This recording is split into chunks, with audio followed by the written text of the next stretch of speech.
किम विद्या कुलशील रूप विभवई किम दान यज्ञादिभिः। इनसे नहीं होगी भगवत प्राप्ति, इससे हो जाएगी। शरणागत होकर ममता हो गई श्री जी से। अब यहां कह रहे हैं कि देखो इस पर गर्व मत कर लेना। किम विद्या कुलशील रूप विभवई किम दान यज्ञादिभिः किम विख्याति सतई किमग्र तपसा किम न्यास योगादिभिः किम तत्वानुभवेन विष्णु भजन किम तस्य वात्यद्भुते यो वृंदावन ईश मोहन रसे प्यासीन सर्वस्वधी। क्या हुआ? यदि तुम बहुत विद्वान हो और निरंतर भजन नहीं करते, भोग सामग्री रुपया पैसा संसार यश कीर्ति कुछ नहीं, तुम्हारी विद्या किसी काम में नहीं आएगी। किम विद्या किसी काम में नहीं आएगी, पक्का नहीं आएगी। बहुत वैसे शब्दों से कहा गया है कि जैसे गधे की पीठ में ईंट लाद दो या चंदन लाद दो या वेद लाद दो, उसको भार ढोने से मतलब। ऐसे ही बुद्धि में केवल विद्या है, उसका प्रयोग नहीं है। कामादि शत्रु पर विजय प्राप्त नहीं की, हृदय निरंतर भगवदाकार वृत्ति में नहीं गया, तो विद्या किस काम की जो अविद्या को नष्ट ना कर दे। केवल विद्या है, अविद्या का नाश हो करके ब्रह्म विद्या जागृत नहीं हुई या पराविद्या, तो फायदा क्या हुआ ऐसी विद्या का? बहुत ऐसा है। किम विद्या, किम विद्या क्या है? अर्थ के कारण अनर्थ उत्पन्न कर दिया चित्त में। ये देखी हुई बात कह रहे हैं, सुनी हुई बात नहीं कह रहे। क्या विद्या, किस काम की विद्या रही तुम्हारी? और भी बात, ये महापुरुषों के वचन हैं। किम कुलम, बहुत ऊंचे कुल में तुम्हारा जन्म हुआ और भजन नहीं किया तुमने, भगवत आराधना नहीं की, तो तुम्हारा वो अहंकार तुम्हें नरक ही ले जाएगा, कुछ नहीं होने वाला उससे। ध्यान रखना। राजसु यज्ञ में महाभागवत स्वपच की पूजा करवाई वाल्मीकि स्वपच की। क्यों? क्योंकि जहां दैन्य है भगवत भक्ति वो सबसे बड़ा। अहोबत स्वपच तो गरियान यज्ञाग्ञे वर्तते नाम तोभ्यम। वो स्वपच भी सर्वश्रेष्ठ परम पूजनीय है जिसकी जिह्वा पर भगवान का नाम है। प्रहलाद जी ने कहा है कि सब गुणों से युक्त ब्राह्मण है और भजन नहीं करता, मनमानी आचरण, शास्त्र विरुद्ध आचरण, तो किम कुलम, क्या उससे प्राप्त हो जाएगा? तीसरी बात कह रहे, बहुत रूप है, बहुत वैभव है, बहुत शालीनता दिखाई दे रही, लेकिन भजन नहीं प्रभु का। चित्त वृत्ति को संसारिकता से हटाकर प्रभु में लगाते हुए अपने सांसारिक कर्तव्य का पालन करना भगवत प्राप्ति का हेतु होता है। नहीं तो कह रहे किम विभवई किम रूपम, ये तुम्हारा पद, तुम्हारा रूप, तुम्हारा वैभव किस काम में आएगा? अगर आपको लगता है कि पत्नी भजनानंदी है तो जीव अपने भजन के प्रताप से भगवत प्राप्ति करता है, पत्नी के भजन से नहीं। पति भजन करेगा तो पत्नी को तो, लेकिन पत्नी भजन करेगी तो पति को नहीं। ये ध्यान रखना। पाणी ग्रहण में नीचे हाथ होता है पति का, ऊपर पत्नी का होता है। आप भार ले रहे हैं इसलिए आपको हिसाब देना। अगर पत्नी भजन करेगी तो भगवान को प्राप्त होगी, आप भजन नहीं करोगे तो नरक को प्राप्त होगी, पक्की बात है। और आप भजनानंदी हो, पत्नी आपके प्रतिकूल आचरण करेगी तो वो नरक जाएगी, और अगर अनुकूल आपकी सेवा में भगवत भाव से लगी है तो उसका यही भजन उसको भगवत प्राप्ति करा देगा। सिद्धांत को समझना है। और ऐसा नहीं है कि जैसे कहा जाता है कि एक जन्म नहीं है तो 7 जन्म का बंधन है, नहीं कहा जाता बंधन। अरे 7 सेकंड का तो भरोसा नहीं।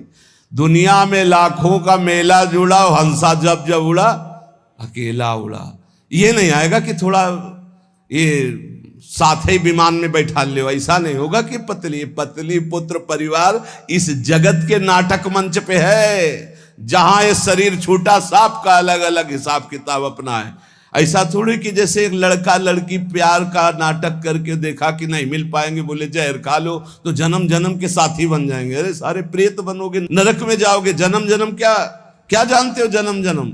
हाँ, एक बात हो सकती है, दोनों मिलकर डट के भगवान का भजन करो, भगवान से प्रार्थना करो, तो दोनों भगवान के धाम में, जैसे हमारे गुरुदेव भगवान सहचरी बप्पू और उनके प्रसाद से अपने लोग, तो वहां सब पता चलता है मेरे गुरुदेव, जैसे अभी गुरुदेव भगवान वैसे वो उस समय भी गुरु रूपा सहचरी के हर समय साथ रहेंगे। हमारे साथ रहना है, वैसे ही आनंद लेना है, तो श्यामा श्याम का भजन करो, एक ही साथ चलेंगे, एक ही जगह प्रोग्राम होगा और एक ही जगह बैठ के प्रसाद पाएंगे, एक ही इष्ट के साथ खेलेंगे। और क्या, इतनी बड़ी जगह है कि पूरा विश्व चला जाए तो भी जगह बनी रहेगी, और इतना बड़ा प्रताप है कि हर उपासक को यही अनुभव होता है कि मेरे प्रिया प्रीतम सामने दर्शन और सबको सेवा। सोचो, सबको सेवा, अरे बड़ा दिव्य, वो बुद्धि की बस की बात नहीं। श्यामा श्याम का भजन करोगे तो जिसके साथ रहना चाहोगे वो भी पहुंच जाएगा, वो साथ ही भजन करो दोनों। अगर पति पत्नी दोनों श्यामा श्याम का भजन करें तो दोनों सहचरी बप्पू से श्री जी की सेवा में पहुंच जाएंगे। पर ये बोध थोड़ी रहेगा कि ये पति पत्नी, गुरु शिष्य का तो बोध रहेगा, क्योंकि सच्चिदानंद में कि मेरी गुरु रूपा सहचरी है, ये बोध रहेगा, पहचान रहेगी। लेकिन वहां पति पत्नी सांसारिक संबंध नहीं रहेगा, पर रह सकते हैं दोनों वहीं श्री जी की सेवा में सखी स्वरूप से, या भगवत धाम में हरि पार्षद रूप से। तो कह रहे रूप विभव पद प्रतिष्ठा ये तुम्हें भगवत प्राप्ति नहीं कराएगी, नहीं, यहीं सर हो, भजन नहीं करोगे तो वहां थोड़ी सर माने जाओगे। नहीं, जब मुजरिम बना करके तुम्हें ले जाया जाएगा तो वहां साहब वाली थोड़ी मिलेगी।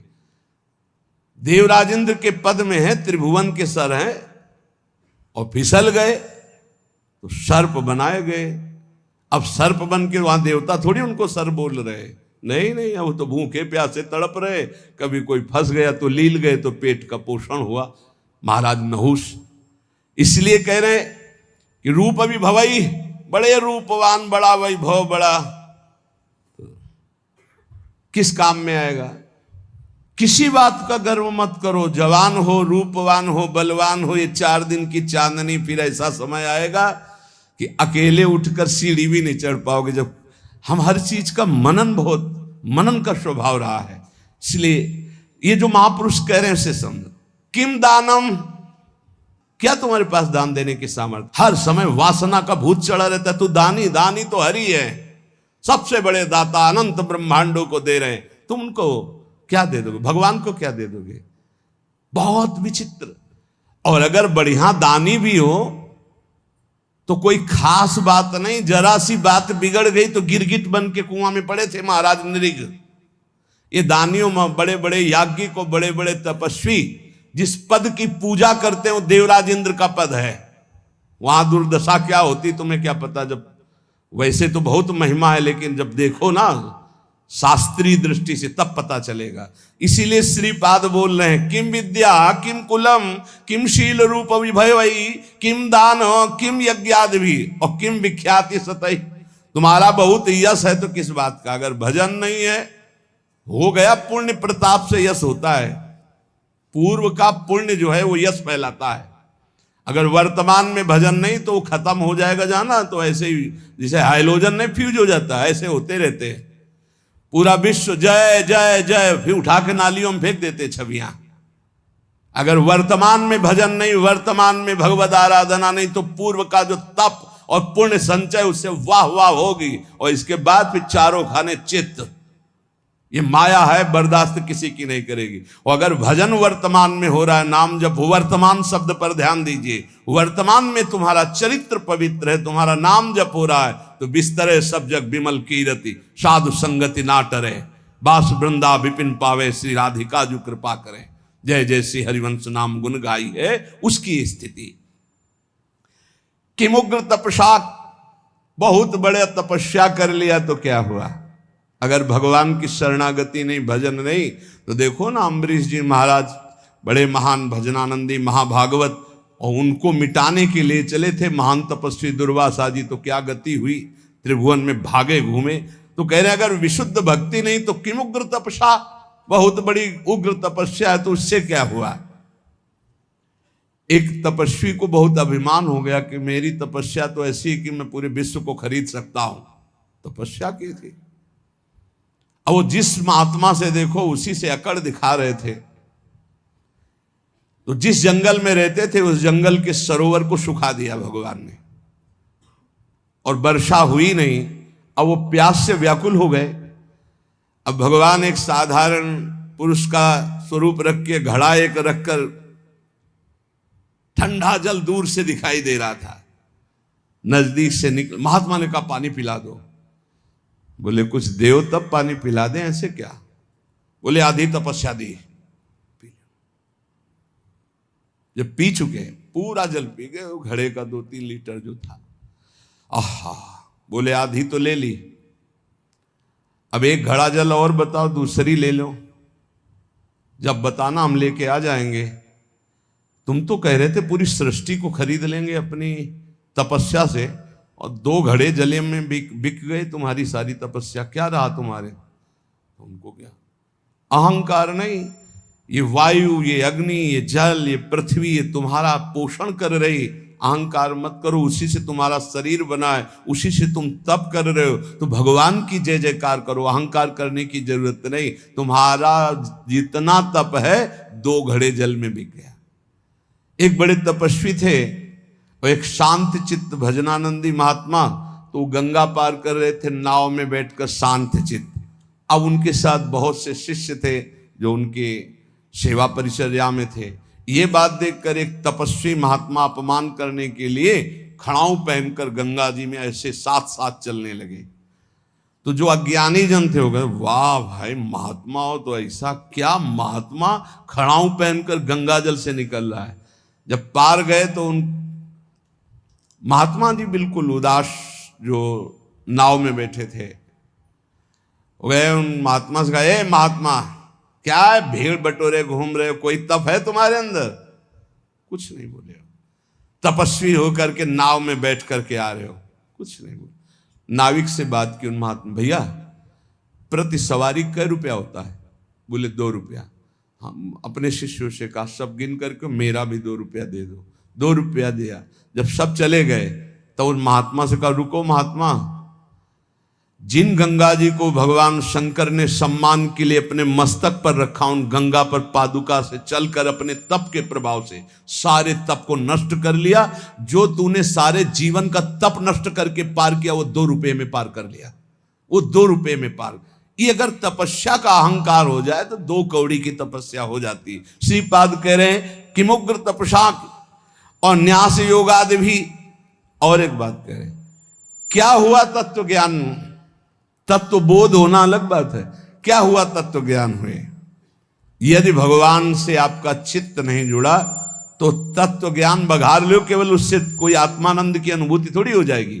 तत्व ज्ञान होना अलग बात है, तत्व बोध होना अलग बात है। तत्व ज्ञान की चर्चा कर लेना अलग बात है, तत्व बोध होना अलग बात है। फिर आगे कह रहे, ये बड़ा सूक्ष्म विषय है। अगर आप किसी लोकांतर की चाह के लिए भजन करते हैं, वो भी महत्वपूर्ण नहीं है। महत्वपूर्ण है प्रेम प्राप्ति के लिए। हमें प्रभु से प्रेम। सच्चे भजनानंदी का स्वरूप क्या होता है? हमारा भजन कभी छूटे ना, और इसका फल ये हो कि जिनका हम भजन करते हैं उनकी स्मृति में हम तड़पे रोएं। ये खास बात। इसीलिए यहां कह दिया किम विष्णु भजनई, क्या किसी लोकांतर के सुख की चाह करके भजन करना। यदि आपको वृंदावन ईश मोहन रसे प्यास सीन सर्वस्वधी है, यदि आपकी बुद्धि वृंदावन के ईश श्यामा श्याम के प्रेम में मत वाली नहीं हुई तो कुछ प्राप्त नहीं हुआ। जीवन का सार भगवत प्रेम, क्योंकि प्रेमी महापुरुष है। भगवत प्रेम, तत्वबोध भी आत्म प्रेम है, उसमें मुझे कोई संशय नहीं। तत्व ज्ञान और तत्व बोध होना बड़ा अंतर है। जैसे हलवा बनाने का ज्ञान हो जाना और हलवा बना करके खा लेना, इतना अंतर है। तत्व ज्ञान हलवा बनाने का ज्ञान हो जाना, और तत्वबोध हलवा बनाकर खाकर उसका स्वाद ले लिया, वो तत्वबोध।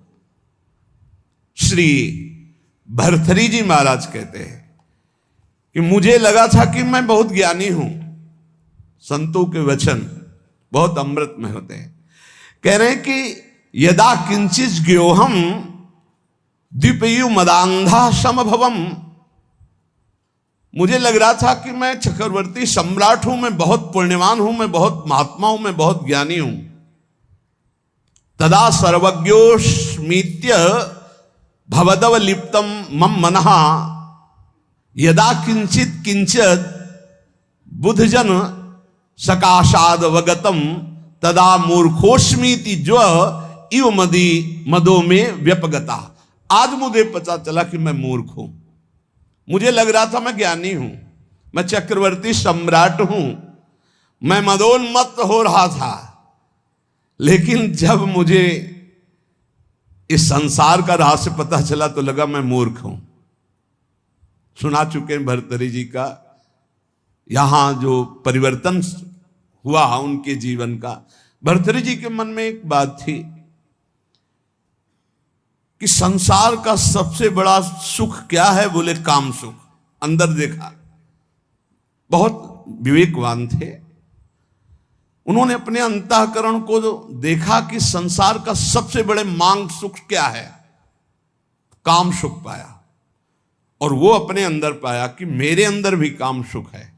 तो चक्रवर्ती सम्राट, इनके मन में आया कि फिर हम ऐसा काम सुख पूर्ण क्यों न कर ले जिससे हमारे मन की इच्छा शांत हो जाए। तो उन्होंने, चक्रवर्ती का मतलब होता है कि बहुत से राजाओं के ऊपर जो बादशाह, उन्होंने पूरे अपने देश में सब सुंदरियां आवे और मैं उनमें से देखकर उनका वर्ण करूंगा। तो विश्व की सुंदरियां सब एकत्रित हुई, उनके माता पिता सब लाए, क्योंकि महाराज भर्तृहरि जी वर्ण करेंगे पत्नी रूप में। सबको देखा, एक पिंगला नाम की सर्वांग सुंदरी भर्तृहरि जी की वहां जम गई और कहा कि आप मुझे अपने पति रूप में स्वीकार करेंगे। तो उसने कहा हमारा अहोभाग्य। बहुत भागवतिक रीति से जो शास्त्रीय पद्धति है, पाणिग्रहण संस्कार हुआ। अब ये तो जो भागवतिक पुरुष होते हैं उनके स्वभाव में कुछ अलगाव होता है संसारिक पुरुषों से। वो जिस पे लगेंगे एकदम तन्मय होके लगेंगे, जिस पे लगेंगे। अगर वो भोग में भी लग गए तो उनके जैसा कोई नहीं होगा।